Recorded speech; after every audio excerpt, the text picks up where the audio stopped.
ಕುಮಾರಸ್ವಾಮಿ ಅವರು ಇಲ್ಲಿ ಬರ್ತಾರೆ ಅಂದ ತಕ್ಷಣನೇ ಕಾಂಗ್ರೆಸ್ನಲ್ಲಿ ಗಂಡಸ್ತನದ ಚರ್ಚೆಗಳೆಲ್ಲ ಮಾಡಿದ್ರು. ಏನ್ ಹೇಳ್ತೀರಿ, ಏನ್ ಹೇಳಕ್ ಬಯಸ್ತೀರಿ ಈ ಒಂದು ರಿಸಲ್ಟ್? ಬಹುಶಃ ಇದಕ್ಕೆಲ್ಲ ತಕ್ಕವಾದಂತ ಒಂದು ಉತ್ತರ ಜಿಲ್ಲೆಯ ಜನತೆ ಈಗಾಗಲೇ ಕೊಟ್ಟಿದ್ದಾರೆ.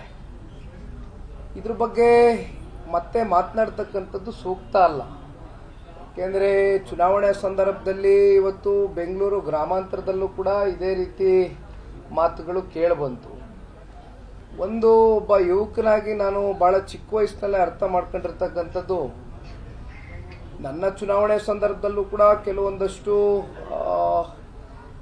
ನನ್ನ ಮೀರಿ, ಏಕೆಂದರೆ ನನ್ನ ಒಂದು ಕೈನಲ್ಲಿ ಇರಲಿಲ್ಲ, ಸುತ್ತಮುತ್ತ ಒಂದಷ್ಟು ಬೇರೆ ಬೇರೆ ಉದ್ದೇಶಗಳಿಗೆ ಮಾತುಗಳು ಆಯಿತು. ಬಹುಶಃ ಬಹಳ ಚಿಕ್ಕ ವಯಸ್ಸಲ್ಲೇ ನಾನು ಅರ್ಥ ಮಾಡ್ಕೊಂಡಿದ್ದೇನೆ, ಜನ ಚುನಾವಣಾ ಸಂದರ್ಭದಲ್ಲಿ ನಮಗೆ ಆಶೀರ್ವಾದ ಮಾಡಿ ಮತ ಹಾಕಿ ಗೆಲ್ಲಿಸಿ ಒಂದು ಸ್ಥಾನದಲ್ಲಿ ಕೂರಿಸಿದಂಥ ಸಂದರ್ಭದಲ್ಲಿ ಬಹಳ ಜವಾಬ್ದಾರಿಯುತವಾಗಿ ಜನಪ್ರತಿನಿಧಿಗಳು ಅವರು ಮಾತನಾಡ್ತಕ್ಕಂಥ ಪ್ರತಿಯೊಂದು ಹೇಳಿಕೆ ಕೂಡ ಇವತ್ತು ಜನ ಬಹಳ ಸೂಕ್ಷ್ಮವಾಗಿ ಗಮನಿಸ್ತಾರೆ.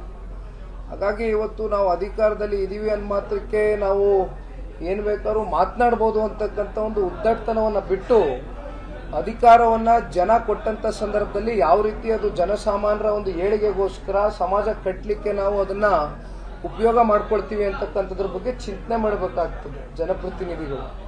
ಬಹುಶಃ ಈಗಾಗಲೇ ಅದಕ್ಕೆ ಜಿಲ್ಲೆಯ ಜನತೆ ಉತ್ತರ ಕೊಟ್ಟಿದ್ದಾರೆ. ಹಾಗಾಗಿ ನಂಬರ್ 1 ಸ್ಥಾನ ಇವತ್ತು ಮದ್ದೂರು ತಾಲೂಕಿನ ಎಲ್ಲ ಮಹಾಜನತೆ ಇವತ್ತು ಕುಮಾರಣ್ಣನಿಗೆ ಆಶೀರ್ವಾದ ಮಾಡಿರ್ತಕ್ಕಂಥದ್ದೇ ಉತ್ತರ.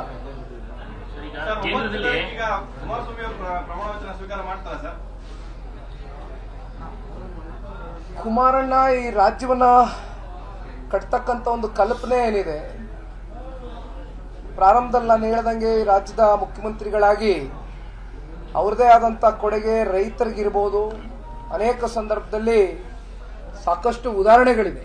ಅವರ ಕಾರ್ಯಕ್ರಮಗಳ ಮೂಲಕ ಇವತ್ತು ಜನಗಳ ಹೃದಯವನ್ನು ಗೆದ್ದಿರ್ತಕ್ಕಂಥದ್ದು. ಇಂಥ ಒಬ್ಬ ಏನು ದೂರದೃಷ್ಟಿ ಇರ್ತಕ್ಕಂಥ ಒಬ್ಬ ನಾಯಕನ ಕೇಂದ್ರದ ನಾಯಕರುಗಳು ಈ ರಾಜ್ಯವನ್ನು ಕಟ್ತಕ್ಕಂಥದ್ದಕ್ಕೆ ಅವರ ನಾಯಕತ್ವವನ್ನು ಬಳಸ್ಕೊಳ್ತಾರೆ ಅಂತಕ್ಕಂಥದ್ದು ನಾವೆಲ್ಲ ನಂಬಿದ್ದೇವೆ.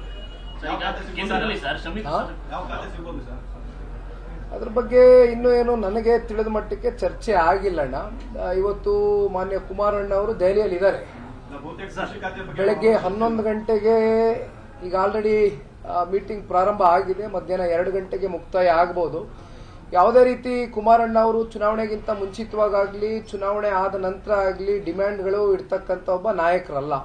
ಇವತ್ತು ನಮಗೆ ಅತ್ಯಂತ ಸಂತೋಷ ತಂದುಕೊಟ್ಟಿರ್ತಕ್ಕಂಥ ವಿಚಾರ ಏನಂದ್ರೆ, ಇವತ್ತೇನು NDA ಮೈತ್ರಿಕೂಟದ ಎಲ್ಲ ನಮ್ಮ ಪಕ್ಷದ ಅಭ್ಯರ್ಥಿಗಳು ನಮ್ಮ ರಾಜ್ಯದಲ್ಲಿ ಅತಿ ಹೆಚ್ಚು ಬಹುಮತದಿಂದ, ವಿಶೇಷವಾಗಿ ನಮ್ಮ ಹಳೆ ಮೈಸೂರು ಪ್ರಾಂತ್ಯದಲ್ಲಿ ಎಲ್ಲೋ ಒಂದು ಕಡೆ ಚಾಮರಾಜನಗರ ಹಾಗೂ ಹಾಸನ 2 ಲೋಕಸಭಾ ಕ್ಷೇತ್ರವನ್ನು ಬಿಟ್ಟು ಇನ್ನು ಮಿಕ್ಕಿ ಎಲ್ಲಾ ಕ್ಷೇತ್ರಗಳಲ್ಲೂ ಕೂಡ ಅತ್ಯಂತ ದೊಡ್ಡ ಮಟ್ಟದ ಬಹುಮತವನ್ನ ಇವತ್ತು ನೀಡಿರ್ತಕ್ಕಂಥದ್ದು.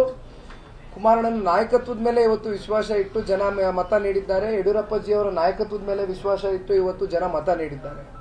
ಹಾಗಾಗಿ ಕುಮಾರಣ್ಣ ಚುನಾವಣೆಗಿಂತ ಮುಂಚಿತವಾಗಲಿ ಈಗಾಗಲಿ ಯಾವುದೇ ರೀತಿ ನಮಗೆ ಇಂಥದ್ದೇ ಖಾತೆ ಬೇಕು ಅಥವಾ ನಾನು ಮಂತ್ರಿ ಆಗಬೇಕು ಅಂತಕ್ಕಂಥದ್ರ ಬಗ್ಗೆ ನನ್ನ ಒಂದು ಗಮನದಲ್ಲಿ ಇರ್ತಕ್ಕಂಥ ಹಿನ್ನೆಲೆಯಲ್ಲಿ ಚರ್ಚೆ ಆಗಿದೆ.